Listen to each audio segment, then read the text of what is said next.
کہ ممبر و محراب پر آپ کو وہ لوگ نظر آئیں گے جن میں صلاحیت نہیں ہوگی، نااہل ہوں گے، مگر ممبر پر قبضہ کر کے بیٹھ جائیں گے۔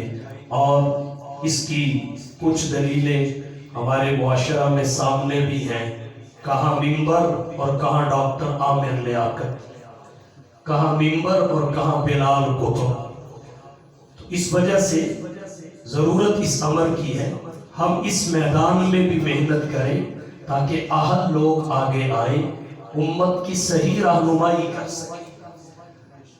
اور ایک بات یہاں اور ضروری سمجھتا ہوں، وہ یہ خطابت کی صلاحیت تب اجاگر ہوگی، اس میدان میں شاہ سوار آپ تک بن سکیں گے جب طالب علمی کے زمانہ میں توجہ دیں گے، طالب علمی کے زمانہ میں فن تقریر و تحریر پر محنت کریں گے۔ یہ بات ذہن میں رکھیے، جو طالب علمی کا زمانہ ہوتا ہے وہ ایسے ہی سمجھے جیسے دیہاتوں میں کسان فصل کاشت کرتا ہے، اور وہ کب بیج ڈالتا ہے؟ جب زمین وتر پر آ جاتی ہے۔ جب زمین وتر پہ آ جاتی ہے اس وقت وہ اس میں بیج ڈالتا ہے، تو وہ فوراً بیج کو پکڑ لیتی ہے اور اس کو ایسے طریقے سے اگاتی ہے کہ اگر وتر خشک ہو جانے پر بیج ڈالا جائے تو اس کامیابی کے ساتھ نہیں اگا سکتی۔ تو یہ ہمارا جو طالب علمی کا زمانہ ہے یہ صلاحیت کے وتر کا زمانہ ہے۔ اب آپ کا جو معاملہ ہے وہ وتر میں ہے۔ اب آپ جس شے کا بیج ڈال دیں گے آپ کو وہ فصل مل جائے گی۔ خطابت کا بیج اب ڈالیں آپ کو فصل مل جائے گی، تکرار کے ذریعے، مطالعہ کے ذریعے اور بہتری کے ساتھ سبق سمجھنے کے ذریعے۔ آپ تدریس کا بیج ڈالیں مدرس بھی بن جائیں گے، لکھنا شروع کر دیں اسی عمر اور زمانے میں آپ مؤلف، مصنف اور محرر بھی بن جائیں گے۔ یہ وتر کا زمانہ ہے، اس میں آپ جو بیج ڈالیں گے آپ بڑے ہو کر، فارغ ہو کر فصل کاٹ لیں گے۔ اگر اس زمانے میں آپ نے بیج نہ ڈالا، یہ بیج ڈالنے کا وقت ہے، تو پھر آپ اس وقت بیج ڈالیں جب آپ فارغ ہو چکے، تو پھر وتر خشک ہو چکا ہوگا، پھر آپ کو فصل نہیں ملے گی۔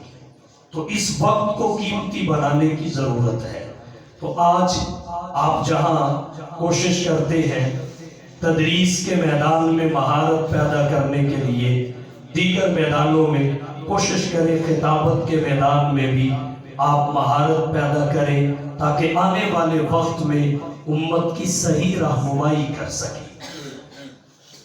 جس وقت میں پڑھا کرتا تھا درجہ اولا میں نصرت العلوم میں پڑھنے کے لیے آیا، بحمد اللہ تعالی اولا میں مستقل خطیب تھا، باقاعدہ جمعہ پڑھایا کرتا تھا، جزوی طور پر زمانہ حفظ میں بھی جمعہ پڑھا لیتا تھا۔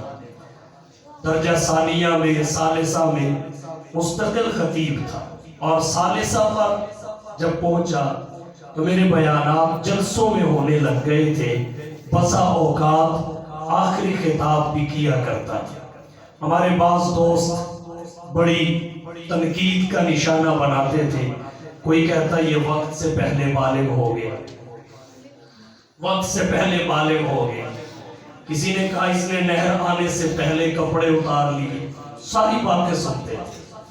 لیکن میں ایک بات کہتا تھا، اگر اپنا تعلیمی کام مکمل کر کے اضافی وقت میں تم کرکٹ کھیلتے ہو، میں کسی اور فن میں محنت کر لیتا ہوں، تم کسی اور سرگرمی میں وقت گزارتے ہو، میں اس سرگرمی میں وقت گزار لیتا ہوں۔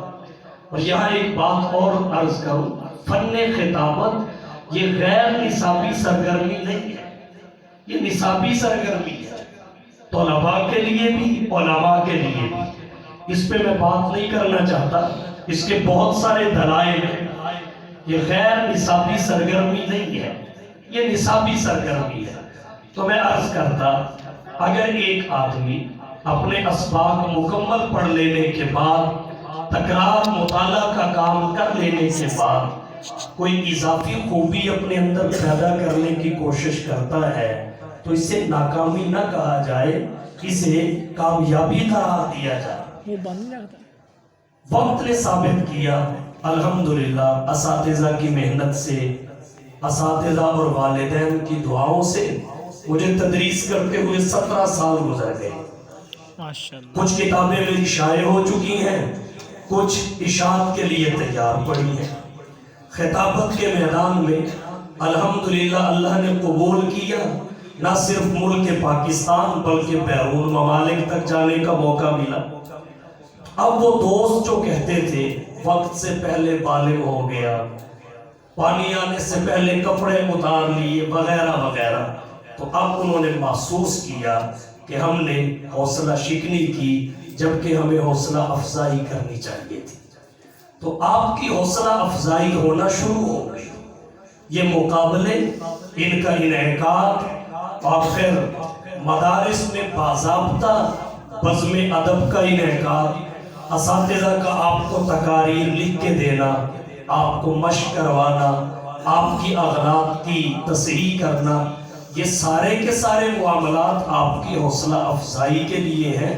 تو آپ ایک قدم آگے بڑھا کر اس میدان میں بھی ابھی سے قدم رکھیں اور اس فصل کا بیج بھی ابھی ڈالیں، آنے والے وقت میں تب آپ بہترین خطیب بن سکیں۔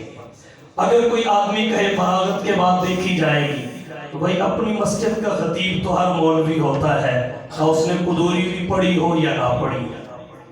اپنی مسجد کا خطیب ہر بندہ ہوتا ہے، لیکن اگر آپ چاہتے ہیں کہ آپ وہ خطیب بنے جسے دنیا سنے، آپ وہ خطیب بنے جو فقط اپنے محلے کی نہیں بلکہ اپنے شہر کی، شہر سے باہر نکل کر ڈویژن کی، اس سے باہر نکل کر صوبے کی، اس سے باہر نکل کر ملک کی، اور اس سے باہر نکل کر آپ دنیا کی عوام کی رہنمائی کریں، تو اس کے لیے آپ کو ابھی سے محنت اور جد و جہد کرنی پڑے گی۔ باقی اپنی مسجد کا خطیب تو بندہ ہوتا ہے، فضائل اعمال پڑھ کے بھی بعض حضرات جمعہ پڑھا دیتے ہیں، خطیب وہ بھی ہیں، لیکن خطیب جو خطیب ہوتا ہے اس کے لیے آپ کو محنت کرنی پڑے گی۔ تو اس میں آپ ابھی سے دلچسپی لیں، ابھی سے محنت کریں، جد و جہد کریں۔ جو مواقع آپ کو فراہم کیے گئے، شاید اس سے پہلے وہ مواقع فراہم نہیں کیے گئے تھے۔ اور خطابت سیکھنے کے لیے، آپ میں جذبہ پیدا کرنے کے لیے ایک بات اور کہنا چاہوں گا۔ یہ خطابت جو ہے بڑی عظیم نعمت ہے۔ ایک تو یہ انسان کی خصوصیت ہے، انسان کے علاوہ کسی مخلوق میں آپ کو خطیب نظر نہیں آئے گا۔ یہ انسان کی خصوصیت ہے۔ جو آیت کریمہ میں نے آپ کے سامنے تلاوت کی، اللہ تعالیٰ نے فرمایا علمہ البیان، رحمان نے انسان کو پیدا کر کے اسے